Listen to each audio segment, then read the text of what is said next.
ஸ்ரீ ராம்லல்லாவை தரிசனம் பண்ண பிறகு ஒரு 2 ஸ்லோகங்கள் ராம்லல்லாவை பத்தி அடியனுக்கு மனசுல தோன்றிய ஸ்லோகங்கள். இத பெரிவாளுடைய சந்நிதியில சமர்ப்பிச்சுண்டு அதுக்கு மேல தட்சிணாமூர்த்தி அஷ்டகத்துக்கு போகலாம் என்று.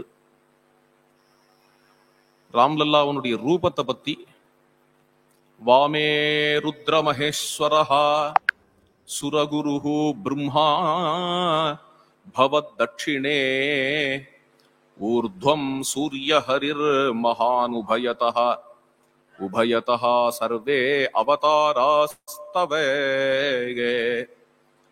त्वत्पद्भ्याम् विनताञ्जनासु तनयाभ्याम् सेवितो राजसे कल्याणाभिजनेश जन्मरहितः श्रीजन्मभूमौ तवे. हे प्रभो रामचंद्रा, வாமே ருத்ரமகேஸ்வரஹா, இடது பக்கம், உங்களுடைய இடது பக்கம் பரமேஸ்வரன் இருக்கிறார், சிவபெருமான் இருக்கிறார். பவத் தட்சிணே சுரகுரு பிரம்மா, உங்களுடைய வலது பக்கமாக பிரம்மதேவன் இருக்கிறார். இதெல்லாம் அந்த மூர்த்தியில பார்த்தேன்னா தெரியும். மூர்த்தியினுடைய திருவாச்சி, மூர்த்தியினுடைய பிரபாவளியில இடது பக்கமா சிவபெருமானும் வலது பக்கமா பிரம்மாவும், மேல உச்சியில சூரிய நாராயணன், ஊர்துவம் சூரிய ஹரிஹி மகானு உபயதா, 2 பக்கமும் சர்வே அவதாராக தவ, உங்களுடைய அவதாரங்கள், பகவான் ராமச்சந்திரனுடைய மத்ய கூர்மாதி அவதாரங்கள். அதன் பிறகு ராமருடைய 2 பக்கமும் வினதா அஞ்சனா சுதனயாபியாம் சேவிதா ராஜசே,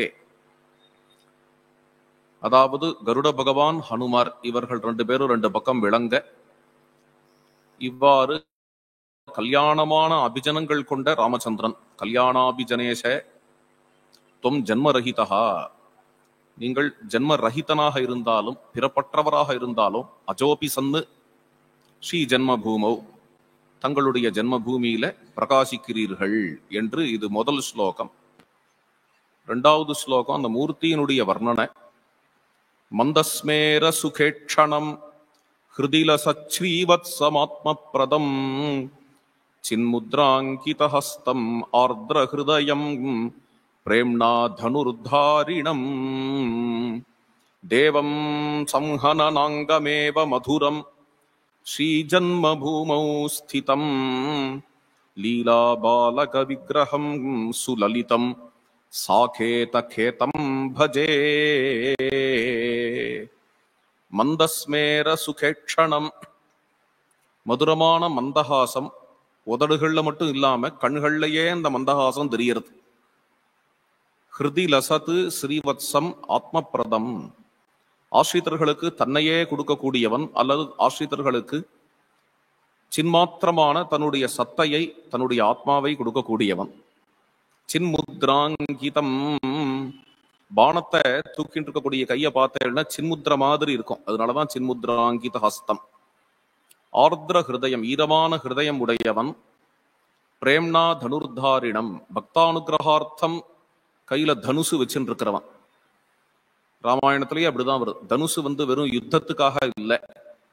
க்ஷத்ரியைஹி தாரியதே சாபஹா ந ஆர்த்த சப்தஹா பவேதிதி, உலகத்துல எங்கேயுமே யாருமே ஐயோன்னு கத்தக்கூடாதுங்கிறதுக்காக, யாரும் கஷ்டப்படக்கூடாதுங்கிறதுக்காக கையில வில்ல வச்சுட்டு இருக்கேன்னு ஆரண்ய காண்டத்துல ராமர் சொல்றார். பிரேம்னா தனுர்தாரிணம் தேவம் சம்ஹனனாங்கம், குழந்த ராமன் தான், ஆனாலும் அந்த ராமனுக்கு கட்டுமஸ்தான திருமேனி. சம்ஹனனாங்கமேவ மதுரம் ஸ்ரீ ஜன்மபூமௌ ஸ்திதம் லீலா பாலக விக்கிரகம், அநாமமாயும் அரூபமாயும் இருந்தாலும் கூட பக்தானுகிரகார்த்தம், அதுதான் லீலா பாலக விக்கிரகம். பக்தானுகிரகார்த்தம் லீலையாக இந்த ஒரு திவ்ய மங்கள விக்கிரகம், இந்த ஒரு ரூபத்தை எடுத்துண்டு சுலலிதம், லலிதமாக இந்த ராம் லல்லா. சாகேத கேதம் பஜே, சாகேதத்தினுடைய சைதன்யமாக, கிதி சஞ்ஞானேங்கிற தாத்து, கேதம் அப்படின்னா சஞ்ஞானம்னு அர்த்தம், சைத்தன்யம்னு அர்த்தம். சாகேதத்தினுடைய உசுராக, சாகேதத்தினுடைய சைத்தன்யமாக. சாகேதங்கிற சொல்லுக்கே அது மாதிரி அர்த்தம் தான் சாயணாச்சாரியால் பண்றார். வேதத்துல வர வாக்கியம் சாகேதம்ங்கிறது, கிருஷ்ண யஜுர்வேதத்துல வர வார்த்தை. சில பேர்லாம் சொல்ற விக்கிபீடியால கூட அப்படிதான் போட்டிருக்கான், சாகேதம்ங்கிறது பௌத்த வாக்கியம் அப்படின்னு. ஆனா கிருஷ்ண யஜுர்வேதத்திலேயே வரது சாகேதங்கிற சொல்லு. அங்க பாஷ்யம் பண்ணும் பொழுது கிதி சஞ்ஞானேங்கிற தாத்துவை வச்சுட்டு தான் பாஷ்யம் பண்றார். சாகேயா ஆ சமந்தாத்து அப்படின்னு வரும். அது ஆ சமந்தாத்து கேதம் எங்க இருக்கோ அது சாகேதம் அப்படிங்கிற ஒரு விளக்கம் கொடுக்கிறார். அது மாதிரியான ஞானஸ்வரூபமான அயோத்தி. அது என்ன கீர்த்தனை? அது தஹராகாச அயோத்தியா விஹாரின்னு நினைக்கிறேன், சதாசிவ பிரம்மேந்திராள். அதனால ஹிருதயமாகிய ஆகாசம் தஸ்யாகும் ஹிரண்மய கோஷா சொர்க்கோலோகோ ஜோதிஷாவிருதா தேவானாம் பூர் அயோத்தியான்னு வருது இல்லையா? அப்பேற்பட்ட ஹிருதயாகாசமாகிய அயோத்தியா அப்படிங்கிறது சாகேதம். அந்த சாகேதத்துல உள்ள சைதன்யமான ராம் லல்லாவை பஜே ஆசிரிக்கிறேன் என்று ஸ்லோகார்த்தம். இந்த 2 ஸ்லோகத்தையும் பெரிவாளுடைய சந்நிதியில சமர்ப்பிக்கணும் என்று அடியனுக்கு தோன்றியது.